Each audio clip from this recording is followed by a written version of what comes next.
উদ্ভিদৰ সমন্বয় প্ৰাণীয়ে দৈহিক কাৰ্যবিলাক স্নায়ুতন্ত্ৰৰ সহায়ত নিয়ন্ত্ৰণ আৰু সমন্বয় ৰক্ষা কৰি থাকে।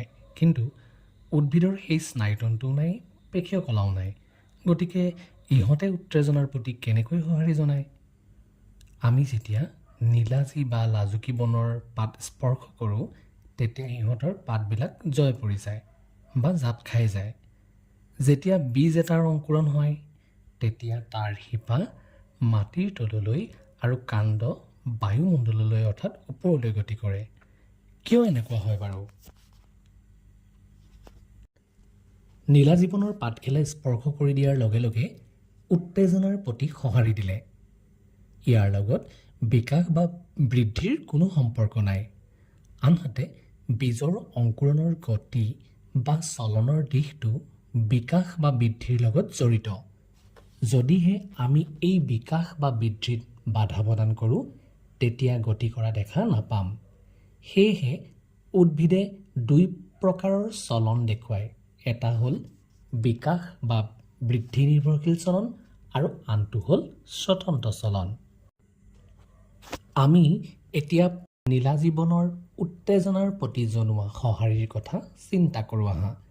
যিহেতু এইবিধ চলনত বিকাশ বা বৃদ্ধি জড়িত নহয়, সেয়েহে উদ্ভিদজোপাই নিশ্চিতভাৱে স্পৰ্শৰ বাবেই সঁহাৰি দিয়ে।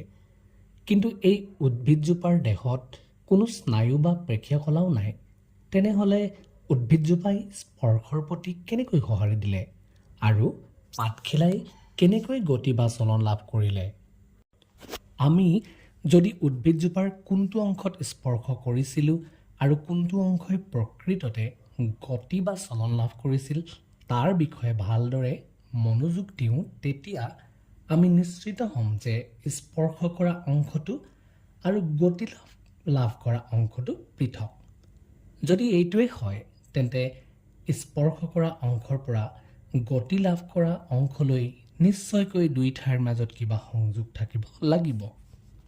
প্ৰাণীৰ দৰে নহ'লেও উদ্ভিদেও এনে সংযোগ স্থাপনত বৈদ্যুতিক ৰাসায়নিক মাধ্যমৰ যোগেদি এটা কোষৰ পৰা আন এটা কোষলৈ সংযোগ ৰক্ষা কৰি থাকে। প্ৰাণীৰ দৰে উদ্ভিদৰ দেহত কোনো সংযোগ ৰক্ষাকাৰী বিশেষত্বপূৰ্ণ কলা নাথাকে। প্ৰাণীৰ দৰে চলন প্ৰক্ৰিয়াত উদ্ভিদেও কোষৰ আকাৰ সলনি কৰে। প্ৰাণীয়ে এই সালসলনি পেশীয় কলাত নিহিত হৈ থকা এক বিশেষ প্ৰটিনৰ সহায়ত সম্পন্ন কৰে।